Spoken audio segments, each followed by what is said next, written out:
เจ้าจะกลับมาหากันกลับมาหากัน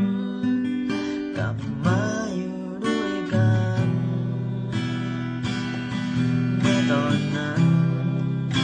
ที่คอยได้ทำพี่ไปอยากให้เจ้าอภัยที่คอยได้ทำลงไปจากหัวใจ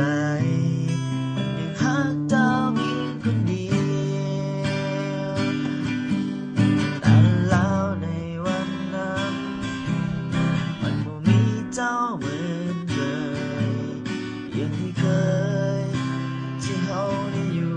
ด้วยกันกลับมาหากันกลับมาอยู่ด้วยกันเมื่อตอนนั้น